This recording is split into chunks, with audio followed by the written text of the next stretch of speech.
अल्लाह की बनाई हुई कुदरत कभी कभी ऐसे चमत्कार दिखाती है कि इंसान की रूह तक कांप उठती है। एक साधारण सी बकरी को जब बोलने की ताकत मिली और उसने कातिल औरत के खिलाफ गवाही दी तो पूरे गांव में हलचल मच गई। लेकिन दास्तान यहीं खत्म नहीं हुई, बल्कि इसके बाद जो मंजर सामने आया उसने सबको हैरत में डाल दिया। यह सिर्फ एक किस्सा नहीं, बल्कि सब्र, इंसाफ और सच्चाई की अनोखी मिसाल है। आइए इस अजीब वाक्य को आखिर तक सुनते हैं। एक छोटे से गांव की मिट्टी से जुड़ा टूटा फूटा पुराना घर था, जिसमें अब्दुल्लाह अपनी दो पत्नियों के साथ जिंदगी गुजार रहा था। पहली बीवी शानिया बरसों से उसके साथ थी, मगर औलाद की नेमत से महरूम रही। बाहर से मुस्कुराती रही, लेकिन भीतर उसका दिल उजड़ चुका था। अब्दुल्लाह की मां को पोते की चाह सताने लगी और आखिरकार उसने बेटे की दूसरी शादी कर दी। यह निकाह किसी अमीर घराने से नहीं, बल्कि एक अनाथ और मासूम लड़की से हुआ, जिसका नाम था अलीना। न माँ बाप न सहारा, उसके पास सिर्फ एक बकरी थी जो बचपन से उसका साथ निभाती आई थी। वही बकरी दहेज बनकर उसके साथ इस घर में आ गई। अलीना मुश्किल से 18 बरस की थी और उसके चेहरे पर मासूमियत और रोशनी छलकती थी। लेकिन जैसे ही उसने इस घर में कदम रखा, शानिया ने उसे कभी दिल से अपनाया नहीं। हर रोज उसे तानों के तीरों से घायल करती, कामकाज में नीचा दिखाती और कड़वे शब्दों से दिल दुखाती। अलीना सब कुछ चुपचाप सहती और जब टूट जाती तो अपनी बकरी नूरी को गले लगाकर आंसू बहा लेती। कुछ महीनों बाद अल्लाह ने अलीना को उम्मीद की खुशखबरी दी। अब्दुल्लाह की खुशी का ठिकाना न रहा। उसने नफल नमाजें पढ़ी और मिठाइयां बांटी, लेकिन शानिया का दिल जलन की आग में भस्म हो गया।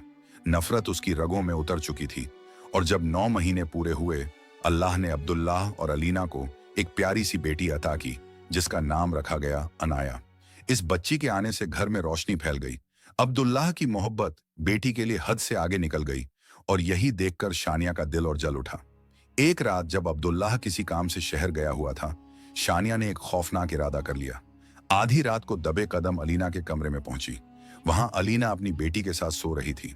शानिया ने मासूम अनाया को उठाया, चादर में लपेटा और अंधेरे जंगल की ओर निकल पड़ी। घने पेड़ों के नीचे मिट्टी खोदकर उसने वह अमानवीय काम कर दिया जिसकी कल्पना भी किसी मां से नहीं कर सकती। उसने अनाया को जिंदा गाड़ दिया। जुर्म करके वह इत्मीनान से घर लौट आई, लेकिन उसे पता नहीं था कि अलीना की वही वफादार बकरी नूरी उसके पीछे पीछे जंगल तक चली आई थी और उसकी आंखों ने सब देख लिया था। सुबह अलीना की आंख खुली तो बेटी बिस्तर पर मौजूद न थी। उसका दिल कांप उठा और गम से चीख निकल गई, अनाया, मेरी जान, तू कहां है? घर गूंज उठा। शानिया मगर झूठे आंसू बहाती रही और नकली हमदर्दी जताती रही। इसी बीच अब्दुल्लाह भी शहर से लौट आया और गांव में कोहराम मच गया। लोग जंगल, खेत और दरिया किनारे ढूंढते रहे, मगर अनाया का कोई निशान न मिला। दिन बीतते गए। अलीना हर रोज नूरी को सीने से लगाकर रोती, देखो नूरी, हमारी गुड़िया हमें छोड़ गई। मैं कुछ न कर पाई। बकरी उसकी पीड़ा को समझती सी खामोश खड़ी रहती। उधर शानिया की जलन कम न हुई। उसने कुछ बदनीयत लड़कों को पैसे देकर अलीना के खिलाफ झूठी बातें फैलाने को कहा। गांव में लोग कानाफूसी करने लगे कि अलीना का किसी गैर मर्द से रिश्ता है, इसलिए उसकी बेटी गायब हुई। ये जहरीली बातें अब्दुल्लाह तक पहुंची और उसके दिल में शक पैदा हो गया। अब वह अलीना से खफा रहने लगा। आखिरकार अफवाहों और झूठ ने अपना असर दिखाया और अब्दुल्लाह ने अलीना को घर से निकाल दिया। बेचारी अलीना आंसुओं से लथपथ गांव की गलियों से गुजरी। उसी वक्त अचानक बकरी नूरी ने जोरदार आवाज निकाली और इंसानों की तरह बोल उठी, गवाह रहना है लोगों, अनाया को शानिया ने जिंदा दफन किया था। मैंने अपनी आंखों से देखा। अलीना बेगुनाह है, गुनहगार शानिया है। पूरा गांव स्तब्ध रह गया। हर नजर शानिया पर टिक गई। उसका चेहरा सफेद पड़ गया। अब्दुल्लाह का सब्र टूट गया। उसने शानिया को थप्पड़ मारा और दहाड़ा, सच बता, मेरी बेटी कहाँ है? सारे लोग जंगल भागे, मगर जब गड्ढा खोला तो बच्ची गायब थी। अलीना और अब्दुल्लाह जमीन पर गिरकर रोते रहे। जंगल में सिर्फ उनकी चीखें गूंज रही थीं। कई दिन ऐसे ही गुजर गए। फिर एक दिन एक बुजुर्ग दरवेश गांव आए। उनकी मौजूदगी से माहौल रूहानी हो गया। अब्दुल्लाह और अलीना उनके सामने फूट फूट कर रोए और बेटी के बारे में पूछा।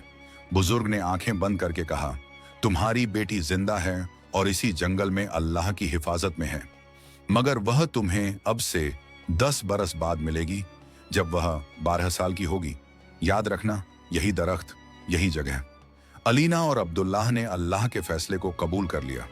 उस दिन के बाद अलीना रोज अपनी बकरी के साथ उसी दरख्त के नीचे बैठती, दुआएं करती और तसव्वुर में बेटी को गले लगाती। अब्दुल्लाह भी अक्सर वहीं बैठता और कहता, या अल्लाह, हमारे सब्र का फल हमें अता कर। साल दर साल गुजरते गए, पूरा 10 बरस बीत गया। अब अलीना के चेहरे पर झुर्रियां थीं, मगर दिल में बेटी के लिए मोहब्बत पहले जैसी थी। फिर एक सुबह जब वह दरख्त के नीचे बैठी थी, अचानक एक 12 साल की हसीन बच्ची खेलते हुए आई। अलीना का दिल जोर से धड़का। उसने पुकारा, बेटी रुको, तुम कौन हो? बच्ची ने कहा, मैं अपने बाबा के साथ पास की झोपड़ी में रहती हूँ। अलीना समझ गई कि यह वही अनाया है, लेकिन बच्ची डर कर भाग गई। अलीना उसके पीछे दौड़ी, मगर गिर पड़ी और उसकी चीखें जंगल में गुम हो गईं। अगले दिन अलीना और अब्दुल्लाह फिर तलाश में निकले। बहुत ढूंढने के बाद उन्होंने एक बुजुर्ग को देखा जो एक बच्ची का हाथ थामे चला जा रहा था। अलीना चीख उठी, यही है हमारी अनाया। दोनों उनके पास पहुंचे और विनती की। बुजुर्ग ने पहले इनकार किया, कहा, यह मेरी बेटी है, मैंने इसे बचाया और पाला है। लेकिन जब अब्दुल्लाह ने सारा किस्सा सुनाया तो उनके आंसू बह निकले। बोले, हाँ, ये तुम्हारी ही बेटी है, मगर मैंने इसे अपने खून पसीने से पाला है, ये मेरी भी जान है। आखिरकार उन्होंने बच्ची उन्हें सौंप दी और कहा, मैंने इसे औलाद से बढ़कर चाहा है, मगर अब यह तुम्हारी है, जब चाहो मैं मिलने आऊंगा। अब्दुल्लाह और अलीना ने शुक्रिया अदा किया और अपनी अनाया को गले से लगा लिया। वह लम्हा सब्र और मोहब्बत का इनाम था। पूरा गांव जिसने कभी अलीना को बदनाम किया था, अब उसकी सच्चाई के आगे शर्मिंदा था। अल्लाह ने साबित कर दिया कि सब्र और यकीन इंसान के सबसे बड़े हथियार हैं। जब दिल से दुआ निकले तो नामुमकिन भी मुमकिन हो जाता है।